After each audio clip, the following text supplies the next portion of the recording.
The honourable member for Red Deer, Lacombe.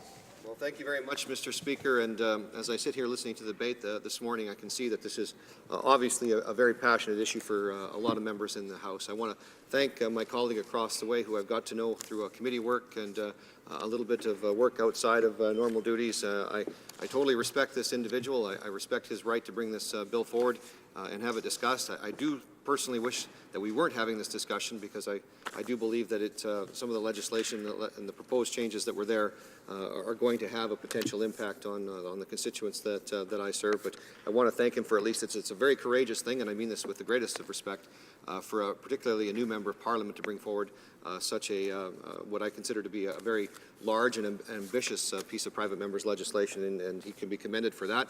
And we don't know what the final decision is going to be made, Mr. Speaker, so we'll see how that goes.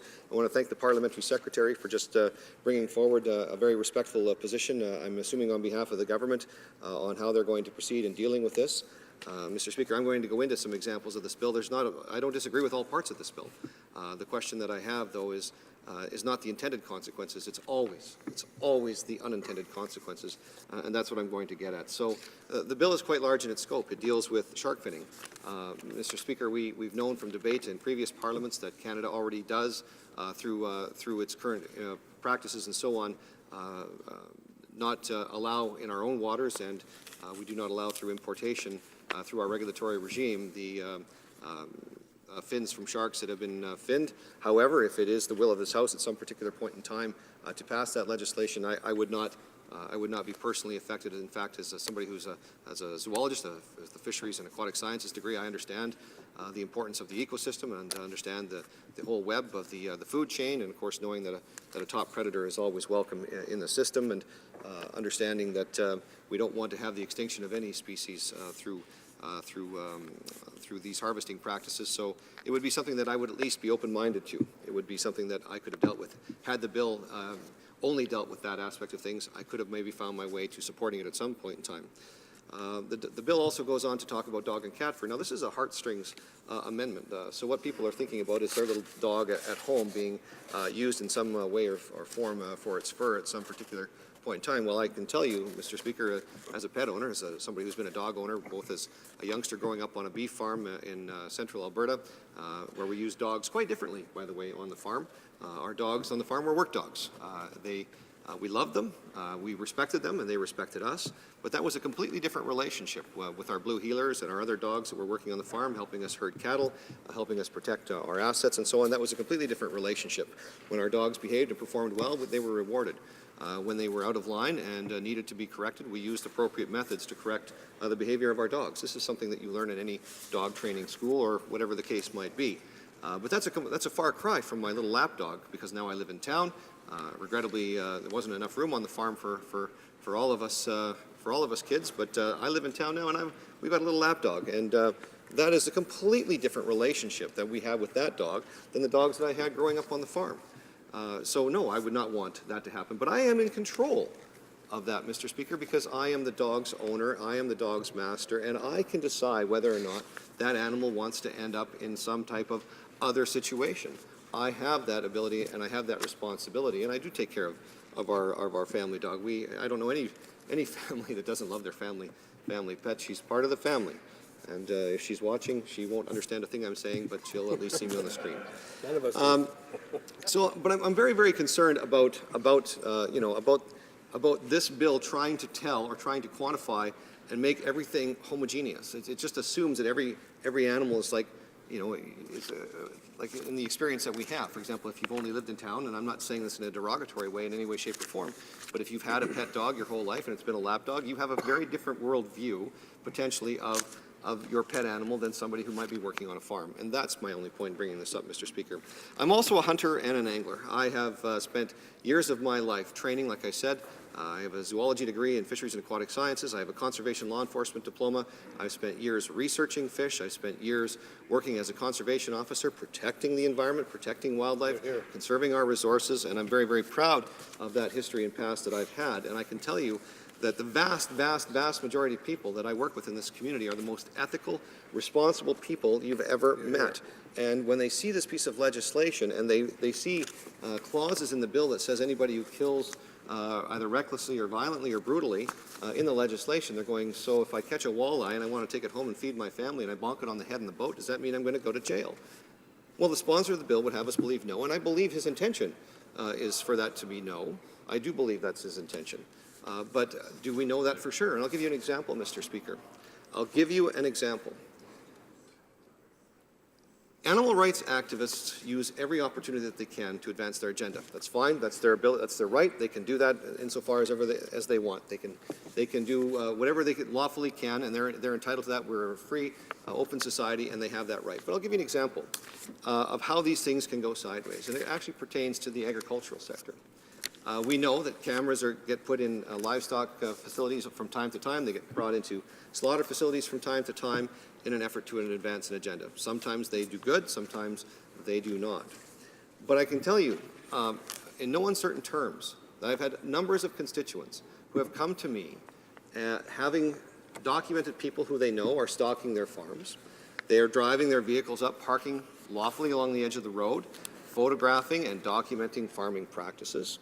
I myself have heard phone calls and recordings of individuals who have left threatening messages on family farm answering machines who didn't like the type of farming that the individual was actively engaged in. And these are the same folks who would belong to organizations such as PETA or any other animal rights coalition groups who, I'm not saying all of them would share that same agenda, but certainly folks that use these kinds of methods and techniques to intimidate, to browbeat, and to otherwise try and shut down or become the self-proclaimed purveyors of social license of this particular issue, they would use these methods to advance their own agenda. And my sincere fear in this piece of legislation is if it should come to pass in its current form, would create ample opportunities, it would create motivation, it would create no end of people trying to use this legislation, and all you have to get is a willing judge and a simple case, whether it be negligence, because that's the new test. It used to, the test right now is very high. It's a very high bar in the criminal code about how you can actually get charged. And so it should be. A criminal offense is a very serious matter. If you take a look at the legislation now, all it simply means is you can have a little bit of neglect. And who gets to decide that, Mr. Speaker? If we take a look at some of the sections in dealing with punishment, being the owner or the person having the custody or control of an animal willfully or recklessly is not defined anywhere, abandons it or negligently fails to provide suitable and adequate food, water, shelter, and care for it. Well, that care could be simply something as simple as grooming a matted fur of your dog. But the penalty for something like that could potentially be a criminal record. These are the things, Mr. Speaker, that are sending a complete chill into not only parts of the industry, but through also the hunting and angling community. While we all want good animal welfare standards, there are parts of this bill that would improve animal welfare. I agree wholeheartedly with my colleague when he talks about raising animals for the purpose of fighting, for the purpose of bedding, these kinds of things. I don't think there's very many people in Canada that would actually disagree with that. If this bill only did that, then I'm sure my colleague would have the support of the vast majority of the members of this House. But the overambitious agenda of the bill, I'm hoping, Mr. Speaker, and I don't mean this in any way to be malicious, I'm hoping will be the end of this bill. Before it even gets an opportunity to get to second reading. I'm very, very pleased to hear the Parliamentary Secretary say a much more rigorous approach be taken, a much more consultative approach be taken to ensure that everybody with a vested interest in this, First Nations people left out in the cold on this, dealing with dog and cat fur, it's quite traditional to use husky fur in the use of garments. Is that going to be a problem?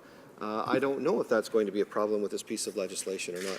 We know already that the seal hunt, through an ambitious campaign, which is the use of a hackapick, veterinarian-approved process, stands the rigors of all of the evidence scientific that we have, has been brutalized in the public media around the world and has resulted in the exponential growth of the seal population off the Atlantic coast, while at the same time creating economic havoc, particularly for vulnerable coastal communities that rely on this traditional lifestyle. And there are countless communities that do this.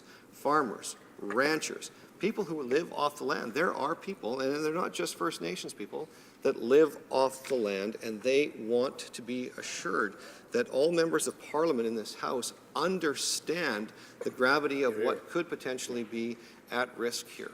So, Mr. Speaker, while I commend my colleague for bringing the bill forward, I cannot, in good conscience, support this bill.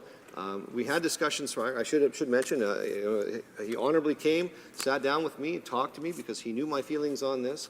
I respectfully told him that I could not support the bill, so it'll become no surprise to him that I rose to speak on this piece of legislation today. I will always stand up for the people who, whether they're agriculture and through animal husbandry or farmers, ranchers, and the hunting and angling community, I will always make sure that we preserve these traditional ways of life, and I will not open up any opportunities for the unintended consequences of these industries to be sacrificed, such as they could be with this bill. Thank you, Mr. Speaker.